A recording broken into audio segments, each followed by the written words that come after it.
Hello and welcome to our latest video, how to do moss stitch. Now moss stitch is a lovely simple stitch which brings out beautiful results.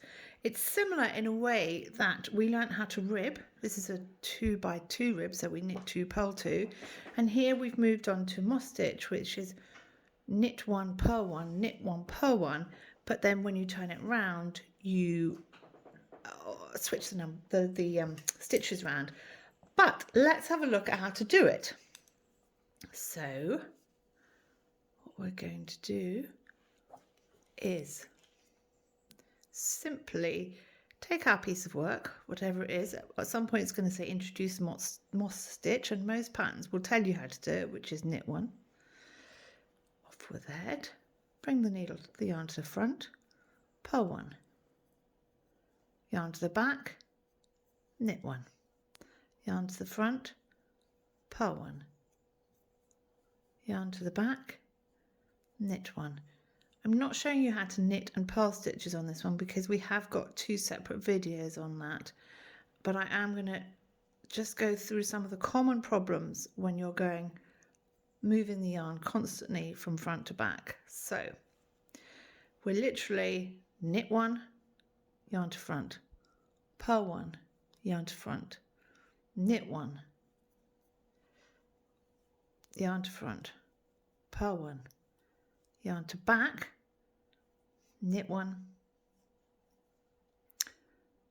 yarn to front, purl 1, yarn to back, knit 1, yarn to front, purl 1. So again, the common problem which we discussed in the previous video on ribbing is that as beginners it's possible to forget to, it's quite common to forget to bring yarn to front. So we bring yarn to the front and then we take it to the back. But as a beginner,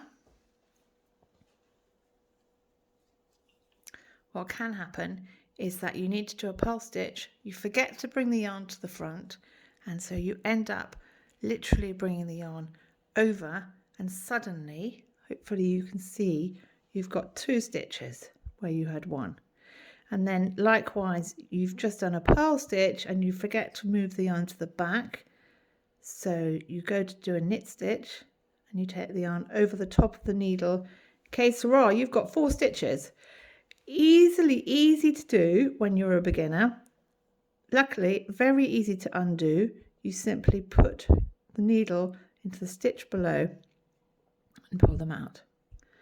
So this is a knit stitch. You can tell because it's got the shape of a V, and the purl stitch before it has got this, I call it a little purl, but it's a little bobble. V stitch, purl stitch. So we know if we've done a V, the next stitch is a purl. Bring the yarn to the front, purl stitch, yarn to the back, knit stitch, yarn to the front, purl stitch. Now I'm just going to go to the end of the row because I need to show you how we start the next row.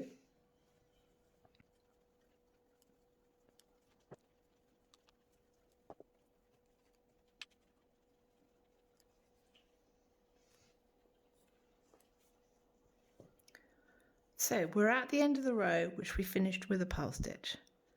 In this case we had even number of stitches, so we started with a knit stitch and ended with a purl stitch. Knit purl the whole way along. We turn the work round to do the next row, and when you turn the work round you can see it's actually easier to see the second stitch is a little bobble on the second stitch.